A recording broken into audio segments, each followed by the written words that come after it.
Good morning, guys, and welcome to the podcast. I'm really delighted for today's guest, John Abrams from Massachusetts, and he is the author of From Founder to Future. He's going to talk to us all about the path to employee entrepreneurship, business, and I'm really happy to have him on and to discuss his work. So, John, welcome.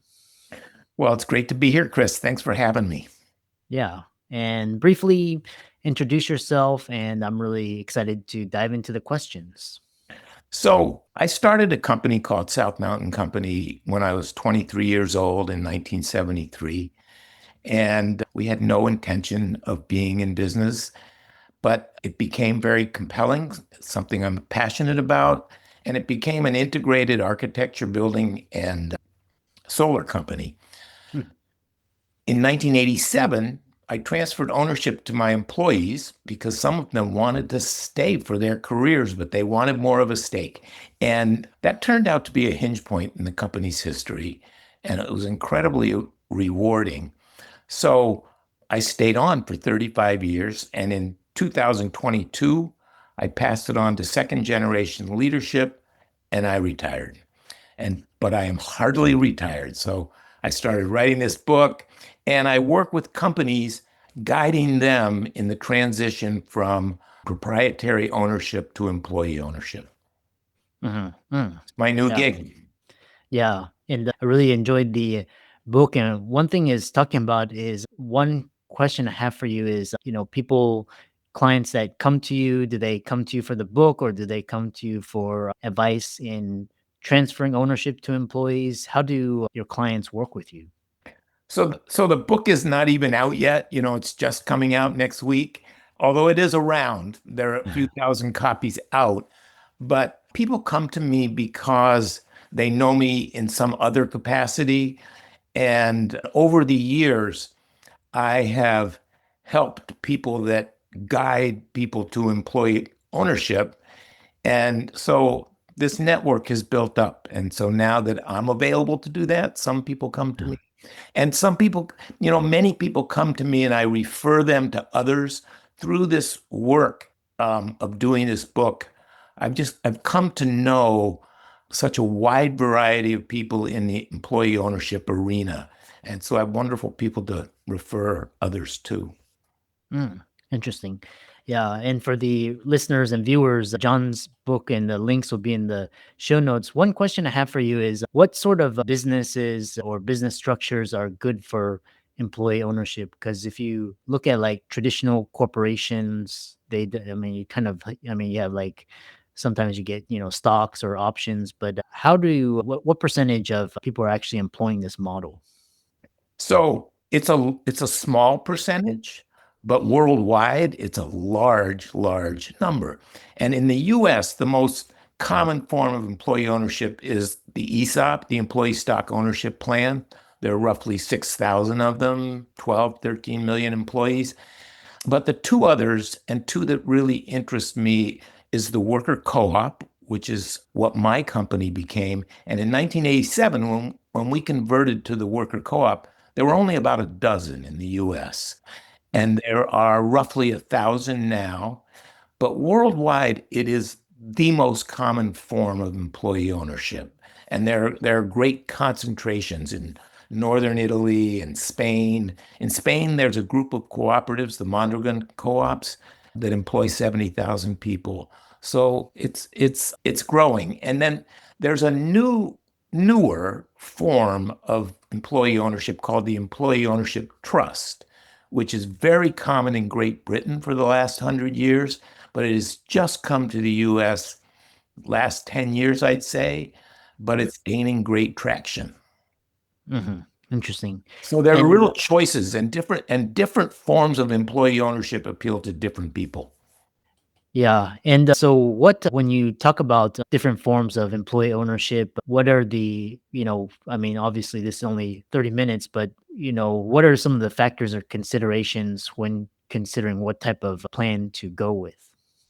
First of all, I would say one thing, Chris, that in all three of the main forms of employee ownership, ESOPs, worker co-ops, and employee ownership trusts, every business is so different, and And founders, I mean, what is common, right now, and the reason I wrote this book is that there are 3 million small businesses in the US with over 55 founders. And all of them, there's a great transfer of wealth happening. Next 15 or 20 years, something's going to happen in each of those companies. And many founders that have put 30 years and heart and soul into these businesses would love to see the original mission of the business continue, but they're not aware of some of the options. So, what's going to happen to those businesses is that some of them will be passed down in families. Some of them will unceremoniously close the doors, leaving a hole on Main Street because they can't find a buyer. And others will be appealing to private equity, to strategic buyers, and those businesses, the nature of them may change tremendously if they're sold. They may be carved up, they may be taken out of community, they may be sold for parts. I personally know people who have sold their businesses to, to private equity and ended up with fat wallets and broken hearts. So the reason I wrote this is that business advisors, attorneys and accountants and bankers and financial planners mostly are not aware of the employee ownership options. And when founders are advised of these, they go, oh my God, that's perfect. These are the people that helped me build the business. I would love it to be in their hands. And when they're made aware of the methods for doing that, it becomes more attractive. Hmm. Yeah. Interesting. We're going to talk about your book because you talk about the Commonwealth. The other question I have for you is, with the East, are most of these employee ownership plans, are they reserved strictly for private companies, or like Yes. how can people like working for publicly traded companies or large corporations take advantage of this Well, option? they'll have to go to work for somebody else or they'll have to start a company themselves because it really is true employee ownership is really limited to private companies. Hmm. And actually, I know some companies that have gone public and then realized that that was not really what they wanted to do and bought back the stock and become private again. Seventh generation is a great example of that. Yeah. So talking about your book, you introduced the concept of a Commonwealth company, and what did you mean by this? Well, what I really mean is it's based on 5 transitions that original founders can do. And one of those is the ownership from proprietary to widely shared and accessible to all. Leadership from the original founder to the next generation. Mission, unprotected mission to permanent preservation of purpose, embedding that in the company. Management and governance from top down control to participatory and democratic. And finally, impact from business as usual to becoming a certified B Corp force for good. I think the B Corp movement has made a quite an impact in its short life, 10 or 15 years. There are now 8,000 B Corps worldwide. So this is about making the kind of impact that many people don't even realize is possible. And you mentioned B Corp. I know some people they've heard of S and C. What are the advantage of becoming a B corporation? So a B Corp is really a certification method where you go through an assessment to be able to call yourself a B Corp. You have to score a certain number of points. You have to demonstrate, and it's quite a rigorous process and rigorous assessment. You have to demonstrate that you are not just achieving maximum profits, but instead you are really serving a triple bottom line of profit, people, planet, serving all three. So that's the heart of the B Corp idea. And interestingly, B Corp was founded by a company called B Lab, a nonprofit actually. And one of the things they have done is they have made beneficial corporation legislation in I think it's 37 or 38 of the 50 states to date, so that you can register as a beneficial corporation, and that makes it that the business no longer needs to be strictly based on maximizing profit, but also social impact and social good is part of the purpose of the business. Interesting. So the other question I have is, going back to this idea of Commonwealth, and you talk about the five transitions that lead to a Commonwealth company. What are those five transitions? Those are the ones: ownership, leadership, mission, management and governance, and impact that I just kind of described. And what ends up happening is you end up with this. I mean, nobody achieves all of them fully, but it's an aspiration, and the goalposts might be far down the field, but everybody can be working on those transitions and moving toward them.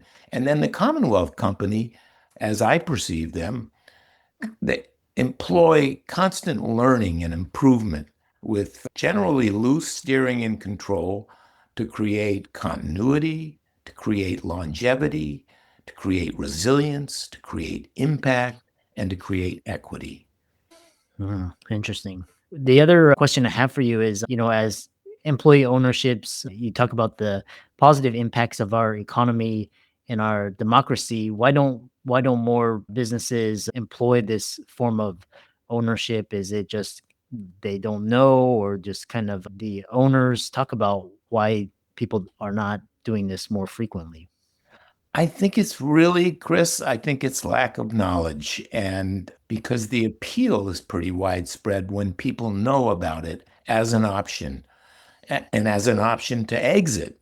And certainly, when I talk about those 3 million companies with employees that are owned by founders over 55 years old, 32 million employees work in those companies, and they have helped to build the companies, and they want to share and when you share that wealth, you get commitment, you get performance. And when you start to make a democratic workplace, it tends to spill over into people's lives and how they into their civic lives and how they act in community. It's really a way of spreading the democracy that right now is frankly threatened. I mean, these are bizarre times that we live in. In a certain way, I feel like this book is an antidote to the current American spirit, which I see as one of cruelty, not generosity, one of cynicism and resentment, not optimism and love. And obviously, I mean, that's a spirit that has bedeviled us at times in our history, but it's always been overcome by our better hearts and minds.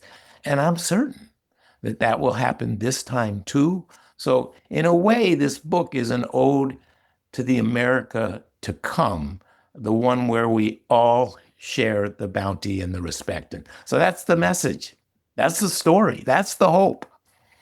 And as I wrote this book, Chris, I mean, I just heard incredible stories from people that had had discovered the way we did in 1987, this different way of doing business.